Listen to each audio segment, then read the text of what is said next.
Hello everyone, welcome to the channel the UTC ચેનલમાં હું મનીષ પરમાર ફરીથી એકવાર આપ સૌનું હાર્દિક સ્વાગત કરું છું. તો ફાઇનલી GSSBએ એડવર્ટાઇઝમેન્ટ નંબર 253 2024-25 જુનિયર નિરીક્ષક જુનિયર ઇન્સ્પેક્ટરનો ડિટેલ સિલેબસ ડિક્લેર કરી દીધો છે કે જેની અંદર દરેક બ્રાન્ચના દરેક સબ્જેક્ટના દરેક ટોપિક એકદમ વ્યવસ્થિત રીતે સ્પેસિફાઈડ કરી દીધા છે. ઓકે, તો શું થયો છે બદલાવ અને તૈયારી કઈ રીતના કરવાની, તો આ વિડીયોમાં એની ડિસ્કશન કરવાના છે. અને જો તમે અમારી સાથે પ્રિપેરેશન કરવા માંગતા હોય, અમારી સાથે જોડાઈને તમે આ પરીક્ષાને પાસ કરવા માંગતા હોય, તો કઈ રીતના તમારે કોર્સ એનરોલ કરવાનો છે એની પણ આપણે ડિસ્કશન આ વિડીયોમાં કરવાના છે. તો વિડીયોને આપણે સ્ટાર્ટ કરીએ. ઓકે, તો પહેલા તો સૌપ્રથમ હું તમને જણાવીશ કે જે સિલેબસ છે, બરાબર, જેમાં ખાસ નોંધ આપેલી છે, જે PDF ઓફિશિયલ વેબસાઇટ પર મૂકવામાં આવેલી છે આ એક્ઝામને લઈને સિલેબસની, તો એની અંદર ખાસ નોંધ ખૂબ જ જરૂરી છે. આ ખાસ નોંધ એટલા માટે વાંચવાની છે કારણ કે જે માર્ક્સનું જે વેઇટેજ છે, બરાબર, તો એમાં શું થઈ શકે તો એના વિશે આપણે જરા જોઈએ. ને જે પણ વિદ્યાર્થીઓ એક્ઝામની લેંગ્વેજને લઈને કન્ફ્યુઝ હતા તે પણ અહીંયા બધા ડાઉટ ક્લિયર થઈ જાય છે. તો આપણે પહેલા તો ખાસ નોંધ વાંચીશું. તો એની અંદર ફર્સ્ટ જે છે પાર્ટ એ ના પ્રશ્નો ગુજરાતી અને અંગ્રેજીની ભાષામાં રહેશે. ઓકે, એટલે જે મેથ્સ અને રીઝનિંગ છે, જે 60 માર્ક્સનું છે, તે ગુજરાતી અને અંગ્રેજી બંને ભાષામાં રહેશે. ઓકે, ત્યારબાદ પાર્ટ બી માટે ભાષા નીચે મુજબ રહેશે.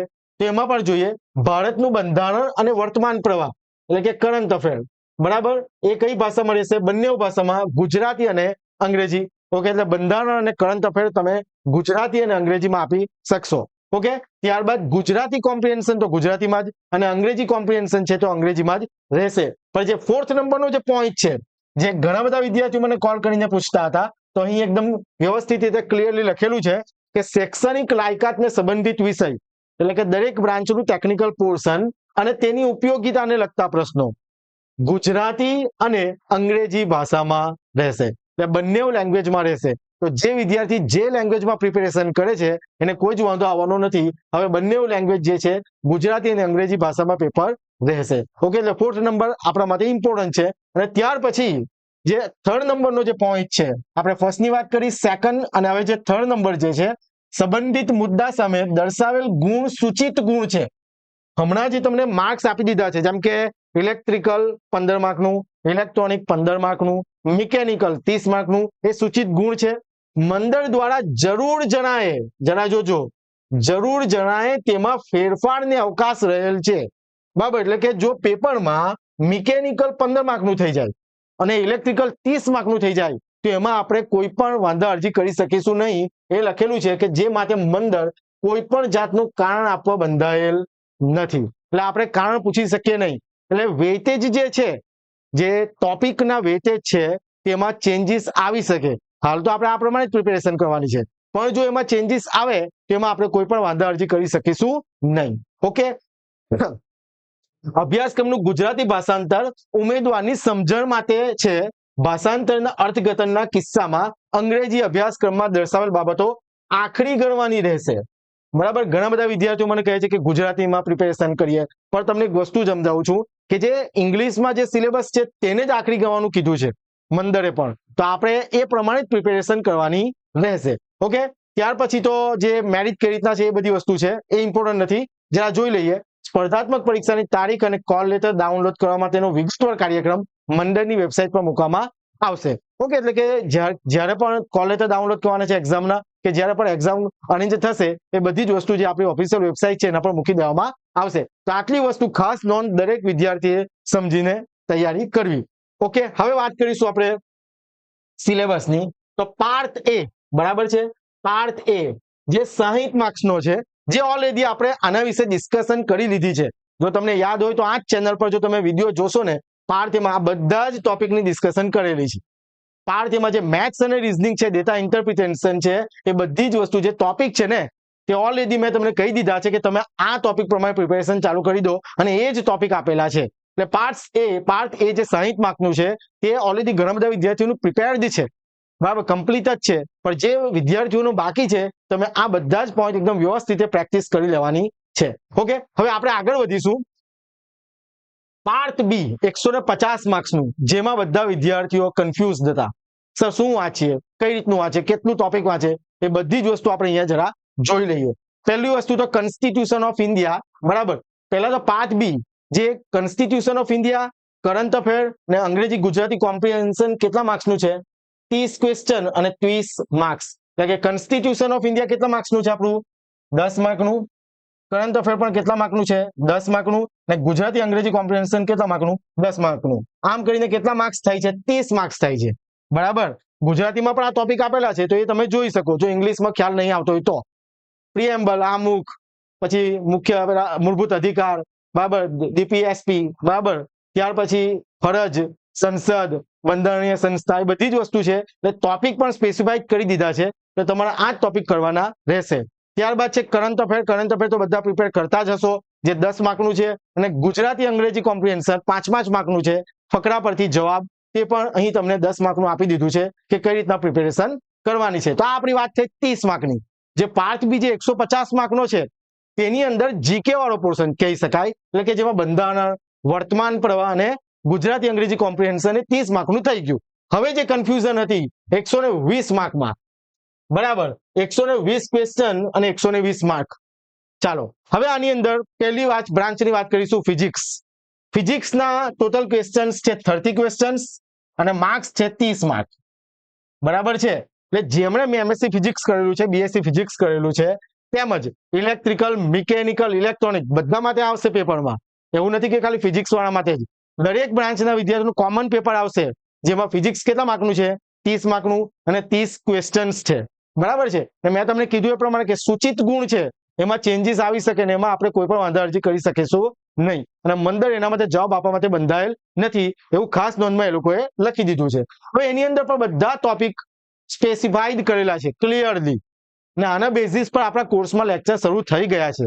ઓકે, જેમ કે mass, density, specific gravity, weight, force, pressure, torque, basic concept of electric field, magnetic field, electromagnetic force and induced EMF, basic concept of temperature, humidity, Pascal law, gravitational force, acceleration due to gravity, principle of moments, levers, Archimedes, Hooke's law, Ohm's law, basic thermometry and thermal expansion. આ જે topic આપેલા છે તે વસ્તુ આમાં જરા જોજો. જેમણે ડિપ્લોમા કરેલું છે તો એમાં પણ ફિઝિક્સ સબ્જેક્ટ આવતો હતો. જેમણે બીઈ કરેલું છે, બીઈ બીટેક, એમને પણ ફર્સ્ટ યરમાં ફિઝિક્સ આવતું હતું પહેલા, બરાબર છે, અથવા તો 12th સાયન્સમાં પણ ફિઝિક્સ આવતું હતું. બરાબર છે. તો એ જ બધા ટોપિક કવર કરેલા છે. પણ આપણે પ્રિપેરેશન એકદમ વ્યવસ્થિત રીતે કરવી પડશે કારણ કે સિલેબસ જોતા એવું લાગે છે કે કોમ્પિટિશન ટફ રહેશે. બરાબર છે. એટલે દરેક બ્રાન્ચના વિદ્યાર્થીઓને ધ્યાને લઈને કરેલું છે.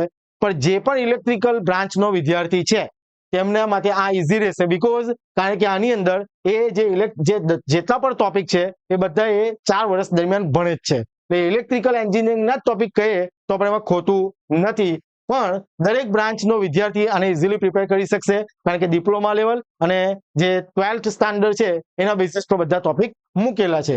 હવે આપણે આગળ જઈએ. આ ફિઝિક્સની વાત થઈ જે 30 ક્વેશ્ચન્સ છે અને 30 માર્ક છે. ત્યાર પછી મેથેમેટિક્સ એન્ડ લોજિકલ રીઝનિંગ. આ જે અનએક્સપેક્ટેડ હતું આ મૂકી દીધું છે. આ નથી, આ શું છે? એન્જિનિયરિંગ મેથેમેટિક્સ છે. એન્જિનિયરિંગ મેથેમેટિક્સ છે. બરાબર છે. એન્જિનિયરિંગ મેથ્સ છે. લોજિકલ રીઝનિંગ જે આપણે કરીએ છીએ તે નથી. આ વસ્તુ કઈ જગ્યાએ તમે ભણેલા છો? તો 12th સાયન્સમાં પણ આવતું છે.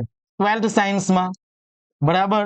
ત્યાર પછી ડિપ્લોમામાં જે ડિપ્લોમા જેમણે કરેલું છે તેમણે મેથ્સ 1 અને મેથ્સ 2 તેમાંથી જ આ સબ્જેક્ટ છે. આખા એક ચેપ્ટર છે બધા. ત્યાર પછી જેમણે બી બીટેક કરેલું છે, બરાબર, તેમાં મેથ્સ 3 આવતું હતું. તો એની અંદર આ બધા જ ટોપિક કવર્ડ છે. જે કેટલા ક્વેશ્ચન્સ છે? 30 ક્વેશ્ચન અને 30 માર્ક.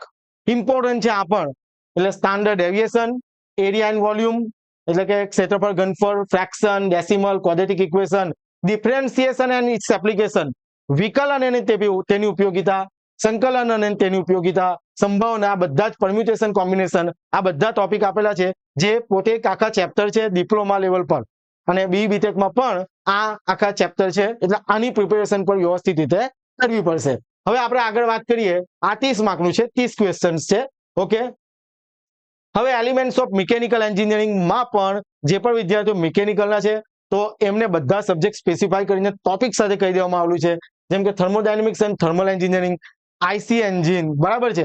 હવે હું તમને ખાલી માહિતી આપું કે આપણા કોર્સમાં ઓલરેડી થર્મોડાયનેમિક્સ આખો સબ્જેક્ટ કવર થઈ ગયો છે. બધા જ ટોપિક કવર થયેલા છે. આ એક સરે મને કીધું કે definition of pure substance, definition of pure substance and mode of heat transfer, આ ટોપિક બાકી છે. તો જે પણ વિદ્યાર્થીઓ મારો કોર્સ એનરોલ કરેલો છે ધ યુટીસી નો કોર્સ એનરોલ કરેલો છે, તો આ ટોપિક બાકી છે તો એ કવર કરી દેવામાં આવશે. બાકીના બધા ટોપિક ઓલરેડી કવર થઈ ગયા છે. Okay, internal combustion engine. ત્યાર પછી વાત કરીએ materials and manufacturing engineering, theory of machine and machine design. તો થિયરી ઓફ મશીન સબ્જેક્ટ પણ આપણા કોર્સમાં કવર થઈ ગયો છે. એટલે બધા જ સબ્જેક્ટ બરાબર ના ટોપિક તમને સ્પેસિફાઈડ કરી દીધા છે. મેટ્રોલોજી એન્ડ ઇન્સ્પેક્શન, બરાબર, આ એક સબ્જેક્ટ છે. એટલે કે આ રીતના તમારે પ્રિપેરેશન કરવાની છે. હવે આમાંથી કયા સબ્જેક્ટની કઈ બુક વાંચવી એ આપણે ટેલિગ્રામ પર માહિતી આપી દઈશું, તો ત્યાં તમે જોઈન્ટ થઈ જજો. લિંક ડિસ્ક્રિપ્શનમાં છે. જેમ કે હવે સમજો કે આની કોઈ પર્ટિક્યુલર બુક તમને મળશે નહીં માર્કેટમાં હમણાં. જેમ કે થિયરી ઓફ મશીન છે, થર્મોડાયનેમિક્સ છે, તો એમસીક્યુ ક્યાંથી કરવા, તો હું તમને ગ્રુપમાં જે ટેલિગ્રામ ચેનલ છે તેમાં જણાવી દઈશ. ઓકે, ચાલો હવે આગળ વધીએ. એલિમેન્ટ્સ ઓફ ઇલેક્ટ્રિકલ એન્જિનિયરિંગ, જે લાસ્ટ ટાઈમ એનું વેટેજ વધારે હતું ને તમે જોશો તો આમાં પણ એટલું જ વેટેજ છે. ભલે 15 માર્ક્સ ક્વેશ્ચન્સ છે, 15 ક્વેશ્ચન, પણ ફિઝિક્સના જે ટોપિક છે તે ઇલેક્ટ્રિકલમાં કવર થઈ જાય છે, એટલે ઇક્વલી જ છે. પણ હાલ પૂરતી હમણાં જોઈએ કે 15 ક્વેશ્ચન 15 માર્ક, બરાબર છે. તો બેઝિક છે, આ જે BEE છે આખું, બરાબર, BEE basic electrical engineering, basic concept, DC circuit, effect, temperature, upon resistance, series parallel, star delta, Ohm's law, Kirchhoff law, બરાબર. આ બધી વસ્તુ, આ આખો ટોપિક આપણા કોર્સમાં કમ્પ્લીટ થઈ ગયો છે. હવે વાત કરીએ કે બીજા જે સબ્જેક્ટ ઉમેરાય છે ઇલેક્ટ્રિકલ એન્જિનિયરિંગમાં, ઇલેક્ટ્રિકલ વાયરિંગ એટલે installation, safety and protection, measurement and instrumentation, બરાબર, આટલા સબ્જેક્ટ આપણે કરવાના છે ઇલેક્ટ્રિકલ એન્જિનિયરિંગમાં. હવે સ્ટુડન્ટ કહે છે કે આનો તો 15 માર્ક્સ છે, પણ એવું જરૂરી નથી. મેં તમને કીધું તે પ્રમાણે કે એનું વેઇટેજ મંદર બદલી શકે, બરાબર છે. હાલમાં આ પ્રમાણે જ પ્રિપેરેશન કરીશું, પણ એવી કોઈ પણ એમાં નહીં જતા કે ભાઈ નહીં પૂછાશે, નહીં, એવું નથી. 15 માર્ક્સની જગ્યાએ 30 માર્ક કે 20 માર્ક થઈ જાય, એમાં આપણે કોઈ પણ વાંધા અરજી કરી શકીશું નહીં. એટલે આટલા બધા ટોપિક તમારે ક્લિયરલી એકદમ પ્રિપેર કરવાના છે. ઓકે, હવે આના માટે પણ એમ તો બુક છે બધી, પણ જેમ કે હવે મેં તમને કહ્યું કે BEE માટે જેમ કે કોઈ JB ગુપ્તામાંના એમસીક્યુ હોય, RK રાજપૂતના એમસીક્યુ, જેમ કે વાયરિંગ ઇન્સ્ટોલેશન માટે RK રાજપૂત તમે કરી શકો, એની અંદર છે. સેફટી એન્ડ પ્રોટેક્શન માટે JB ગુપ્તા, પછી મેઝરમેન્ટ એન્ડ ઇન્સ્ટ્રુમેન્ટેશન માટે RK રાજપૂત, એ રીતના બધી બુકો છે. હું તમને ટેલિગ્રામ ચેનલ પર એ બધી માહિતી આપી દઈશ. હવે આગળ વધીએ તો એલિમેન્ટ્સ ઓફ ઇલેક્ટ્રોનિક એન્જિનિયરિંગ, તો એની અંદર basic of semiconductor in application. જો તમને ખ્યાલ હોય ને તો આ બધી જ વસ્તુ ફિઝિક્સમાં પણ આવે છે, બરાબર છે. અને આ જ વસ્તુ ઇલેક્ટ્રિકલ એન્જિનિયરિંગમાં પણ આવે છે, કારણ કે ઇલેક્ટ્રોનિક્સ BE કરીને એક સબ્જેક્ટ આવતો ઇલેક્ટ્રિકલમાં આવે છે.